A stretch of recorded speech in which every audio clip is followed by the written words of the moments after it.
Top quality और consistent performance के लिए सिर्फ सिल्वर पंप्स। टॉप क्वालिटी और कंसिस्टेंट परफॉर्मेंस के लिए सिर्फ सिल्वर पंप्स, नाम याद रखना। 2 दिवसांपूर्वी निवडणूक आयोग आणि निवडणूक प्रक्रियेच्या विरोधात इंडिया आघाडीच्या वतीनं देशभरात आंदोलन करण्यात आले। एकूणच निवडणूक प्रक्रियेमध्ये कशा पद्धतीनं बनावट वोटर आयडी तयार केले जात आहेत याबाबत देखील आक्षेप घेतला गेला। आपल्यासोबत नाशिकचे शिवसेना उद्धव ठाकरे गटाचे पदाधिकारी योगेश गांगुर्डे आहेत, ज्यांच्या हाती असे काही पुरावे लागलेत ज्यामध्ये हे अगदी स्पष्ट सिद्ध होतं की हे बनावट वोटर कार्ड वोटर आयडी कशा पद्धतीनं मोठ्या प्रमाणात मतदानाच्या वेळेला वापरले जातात।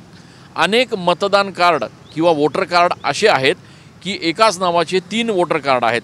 काही ठिकाणी वडिलांचं नाव वेगळं, आडनाव वेगळं आणि मतदाराचं नाव वेगळं असं देखील समोर आलेलं आहे।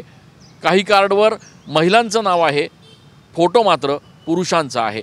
नेमका हा सगळा गोंधळ काय आहे आणि हा नेमका प्रकार काय आहे? आपल्यासोबत योगेश गांगुर्डे आहेत। योगेश, नेमका काय विषय आहे हे आम्हाला तुम्ही दाखवू शकता का? काय नेमका प्रकार आहे? नाशिक मतदारसंघात काही दिवसाअगोदर म्हणजे निवडणूक आयोगाच्या विरोधात जे आंदोलन केले किंवा त्यांच्या विरोधात जे मोर्चे निघाले ते खरंच योग्य आहे असे आम्हाला वाटते। कारण मी माहितीचे अधिकार असतो किंवा सामाजिक पदाधिकारी म्हणून ज्यावेळेस निवडणूक आयोगाच्या ऑफिसला गेलो किंवा जिल्हा कलेक्टर ऑफिसला गेलो त्यावेळेस मला तिथं सेशन कार्ड असे आढळून आले की त्या सेशन कार्डवर बाईचं नाव लेडीजचं आणि फोटो हा माणसाचा आहे। आणि काही सेशन कार्ड असे होते की एकाच फोटो म्हणजे 3 सेशन कार्ड आहे, तिघांचे फोटो एकच आहे आणि नाव सारखेच आहे, पण सेशन कार्डवर जो नंबर असतो तो नंबर हा वेगवेगळा आहे। म्हणजे तोच माणूस हा 3 ठिकाणी वेगवेगळ्या पद्धतीने मतदान करू शकतो। तुम्ही आम्हाला ह्या कार्डच्या माध्यमातून दाखवू शकता की नेमका कसा गोंधळ आहे?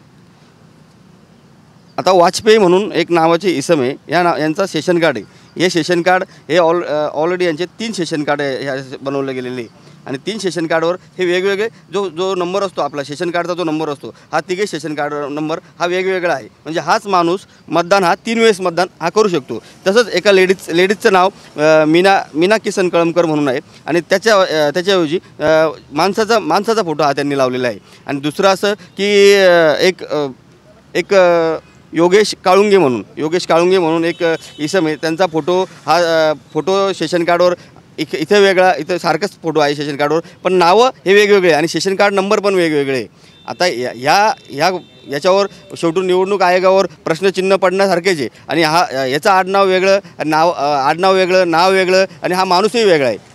जर बोगस मतदान ज्या नाशिकमध्ये होत असेल तर साहजिकच आहे की सरकार जर निवडणूक आयोगाच्या विरोधात काही कारवाई करत नसेल तर निवडणूक आयोग खरंच याच्यात चुकी आढळून आज आमच्यासमोर निदर्शनास आलेली आहे। आज एवढेसेच कार्ड आहे, पण जास्त कार्ड मी घ्यायला गेलो तर मला तिथं बाचाबाची झाली किंवा मला ते कार्ड देऊ दिले नाही।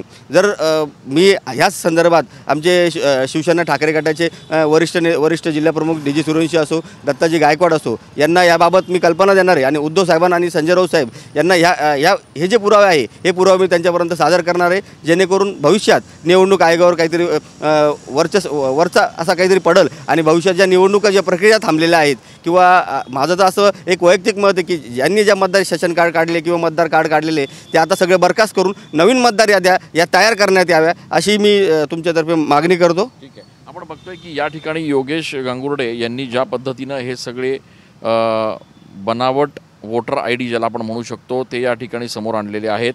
एकाच व्यक्तीच्या नावाने अशा पद्धतीनं 3 वोटर आयडी जे आहेत ते या ठिकाणी आपल्याला बघायला मिळत आहेत।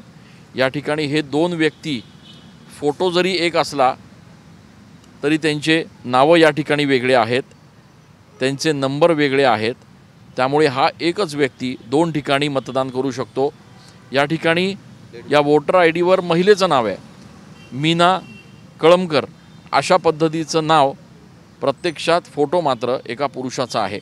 अशा पद्धतीचे हे सगळे घोळ या सगळ्या मतदार याद्यांमध्ये आणि त्याचप्रमाणे वोटर आयडीमध्ये जर होत असतील तर निश्चितपणे याची चौकशी व्हायला हवी। उद्धव ठाकरे शिवसेनेच्या सगळ्या पदाधिकाऱ्यांना हे सगळे पुरावे पाठवले जाणार आहेत असं योगेश यांनी सांगितलं आणि त्यामुळे येणाऱ्या दिवसांमध्ये याबाबत नेमका आता काय निर्णय होतो, काय कारवाई होते हे बघणं देखील त्यानिमित्तानं महत्त्वाचं असणार आहे। कॅमेरा पर्सन आकाश शेवलेसह मी चंदन पूजाधिकारी, TV9 मराठी।